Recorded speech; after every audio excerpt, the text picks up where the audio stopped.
একটি ছবি, আর তা নিয়ে হাজারো প্রশ্ন। তোলপাড় গোটা দেশ। ডাকসু নির্বাচনের ঠিক আগে সামাজিক যোগাযোগ মাধ্যমে ছড়িয়ে পড়ে এই ছবিটি। ছবিতে দেখা যাচ্ছে ডাকসু ভিপি সাদিক কায়েমের কাঁধে হাত রেখে হাসি মুখে দাঁড়িয়ে আছেন এক নারী। কিন্তু কে এই নারী? একজন ইসলামী ছাত্র সংগঠনের নেতার সাথে তার এমন ঘনিষ্ঠ ছবি কেন? মুহূর্তেই ছবিটি ঘিরে শুরু হয় তুমুল আলোচনা, সমালোচনা আর বিতর্ক। একটি মহল সাদিক কায়েমকে বিতর্কিত করতে উঠে পড়ে লাগে। তাদের প্রচারণায় এই দৃশ্যটি দৃষ্টিকটু, এমনকি ইসলামের দৃষ্টিতেও আপত্তিকর। ছাত্রদল, ছাত্রলীগ থেকে শুরু করে বামপন্থী সংগঠনগুলো এই বিতর্কের আগুনে ঘি ঢালে। যোগ দেয় কিছু ডানপন্থীও। সবাই মিলে সাদিক কায়েমের চরিত্র হননের খেলায় মেতে ওঠে। কিন্তু পর্দার আড়ালের গল্পটা ছিল সম্পূর্ণ ভিন্ন। যে ছবিটি দেখিয়ে বিতর্ক তৈরির চেষ্টা চলছিল, সেই ছবির পেছনে সত্য ছিল দেশপ্রেম, ত্যাগ আর এক অভিভাবকের স্নেহের গল্প। আজ আমরা সেই ধোঁয়াশা দূর করব, জানাবো কে এই রহস্যময়ী নারী এবং জুলাই গণ অভ্যুত্থানের উত্তাল দিনগুলোতে ঠিক কী ভূমিকা ছিল তার। চলুন আপনাদের একটি ফেসবুক পোস্টে চোখ রাখতে বলি। এই নারী সাংবাদিক জিনা তাসরিন ডাকসুতে সাদিক কায়েমের বিজয়ের পর তাকে নিয়ে একটি আবেগঘন স্ট্যাটাস দেন। সেখানে তিনি লেখেন, অবশ্যই তোমার দারুণ বিজয় দেখে আমি যেন গর্বিত অভিভাবক বোধ করছি। অভিনন্দন ও শুভকামনা রইল আমার ছেলে। হ্যাঁ, আপনি ঠিকই শুনেছেন, যাকে নিয়ে এত বিতর্ক তাকেই তিনি আমার ছেলে বলে সম্বোধন করেছেন। তাহলে কি সম্পর্কটি সমালোচকদের কল্পনার মতোই ছিল, নাকি এর গভীরতা ছিল আরও অনেক বেশি? এই প্রশ্নের উত্তর পেতে হলে আমাদের ফিরে যেতে হবে আল জাজিরার সাংবাদিক জুলকারনেন সায়েরের সেই সব ধারাবাহিক প্রতিবেদনে, যিনি জুলাই গণ অভ্যুত্থানের নায়ক সাদিক কায়েমকে প্রথম বিশ্বের সামনে তুলে ধরেছিলেন। জুলকারনেন সায়ের তার অনুসন্ধানী লেখায় গণ অভ্যুত্থানের নেপথ্যের অনেক চরিত্রকে সামনে আনেন। তবে এদের মধ্যে একজনের পরিচয় তিনি রেখেছিলেন সম্পূর্ণ গোপন। তাকে তিনি উল্লেখ করেছিলেন ইংরেজি শব্দ কনফিডেন্ট বা বিশ্বস্ত সহচর হিসেবে। সায়ের শুধু এতটুকু ইঙ্গিত দিয়েছিলেন যে এই কনফিডেন্ট একজন নারী এবং পেশায় সাংবাদিক। আজ আমরা সেই রহস্যের জট খুলব। ছবিতে থাকা এই নারী জিনা তাসরিনি হলেন জুলাই গণ অভ্যুত্থানের সেই কনফিডেন্ট, যিনি পর্দার আড়াল থেকে পালন করেছেন এক অবিশ্বাস্য গুরুত্বপূর্ণ ভূমিকা। আসুন এবার ফেরা যাক সেই চাঞ্চল্যকর দিনগুলোতে এবং জুলকারনেন সায়েরের লেখনের মাধ্যমে জানি সেই শ্বাসরুদ্ধকর ঘটনাক্রম। সায়ের তার লেখনের পার্ট 2-তে তুলে ফোরেন এক রুদ্ধশ্বাস নাটকীয়তার চিত্র।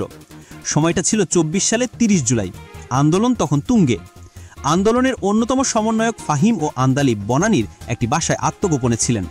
সেই দিন সকালে রেজা নামের একজন সেই বাসায় আসেন তাদের পুরান ঢাকার একটি নিরাপদ আশ্রয় নিয়ে যাওয়ার জন্য।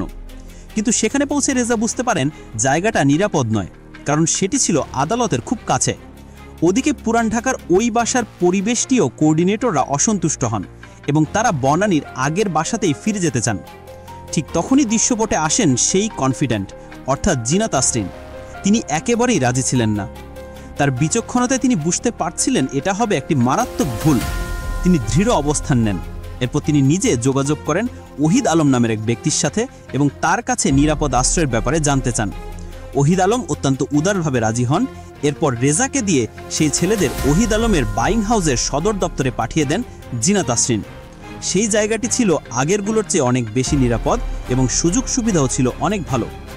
শুধু তাই নয়, ছেলেদের নিরাপদে ইন্টারনেট ব্যবহারের জন্য তিনি নিজের আন্তর্জাতিক ক্রেডিট কার্ড ব্যবহার করে প্রিমিয়াম ভিপিএন কিনে দেন। এখানেই শেষ নয়, তার ভূমিকা ছিল আরও গভীরে। ওই দিনই দুপুর 2:13 সাদিক কায়েম, যিনি তখন সালমান ছদ্মনামে পরিচিত, তিনি জিনা তাসরিনকে টেক্সট করে পরের দিনের কর্মসূচি কি হতে পারে তা জানতে চান। সাদিক প্রস্তাব দেন আদালতের সামনে দেশব্যাপী বিক্ষোভের। কিন্তু জিনা তাসরিন আরও কার্যকরী একটি বিকল্প প্রস্তাব দেন। তিনি বলেন, যেহেতু বিশ্ববিদ্যালয় ক্যাম্পাসগুলো অবরুদ্ধ, তাই সেগুলোর আশেপাশে বিক্ষোভ করলে তার প্রভাব আরও বেশি হবে। বিকেলে আরেক ছাত্রনেতা হান্নান মাসুদ লিফলেট বিতরণ করার কথা ভাবছিলেন। জিনা তাসরিন তাকে বোঝান যে লিফলেট বিতরণ করা পরিবেশের জন্য ক্ষতিকর এবং সেই মুহূর্তে এর কার্যকারিতাও কম। তার যুক্তিতে হান্নান মাসুদও সম্মত হন। এরপর সাদিক কায়েমের পাঠানো বাংলা কমিউনিকে তিনি ইংরেজিতে অনুবাদ করে দেন আন্তর্জাতিক মহলে ছড়িয়ে দেওয়ার জন্য। 31 জুলাইয়ের ঘটনা ছিল আরও নাটকীয়। সেদিনের কর্মসূচি দারুণ সফল হয়।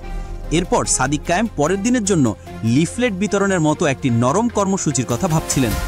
কিন্তু জিনা তাসরিন এবারও কঠোর হন। তিনি কড়া ভাষায় এই প্রস্তাব নাকচ করে দেন, কারণ তার আশঙ্কা ছিল এটি আন্দোলনের গতিকে কমিয়ে দেবে। পরিবর্তে তিনি জাতিসংঘের সদর দপ্তরের সামনে বিক্ষোভ করার পরামর্শ দেন, যাতে এই ঘটনা আন্তর্জাতিক মহলের নজরে আসে এবং তারা স্বাধীন তদন্তের দাবি জানাতে বাধ্য হয়। ঠিক এই সময়ে আরেকটি পক্ষ আন্দোলনকে ভিন্ন খাতে প্রবাহিত করার চেষ্টা করে। নাহিদ নামের এক ছাত্রনেতার গুরু হিসেবে পরিচিত মাহফুজ আবদুল্লাহ, বর্তমানে মাহফুজ আলম, আন্দোলনকে ধীর করে শুধু হল খোলার দাবিতে রূপান্তর করার কথা বলেন। জিনা তাসরিন এই খবর পেয়ে চুপ করে থাকেননি। তিনি সাথে সাথে এএফপির ব্যুরো চিফ শফিকুল আলমকে ফোন করে মাহফুজ আলমের ব্যাপারে খোঁজ নেন। শফিকুল আলম জানান তিনি মাহফুজকে চেনেন এবং তার জন্য দুটি পত্রিকায় চাকরির ব্যবস্থা করলেও সে কোথাও টিকতে পারেনি। এরপর শফিকুল নিজে মাহফুজকে ফোন করে সতর্ক করে দেন যেন সে আন্দোলনের গতিপথে বাধা সৃষ্টি না করে।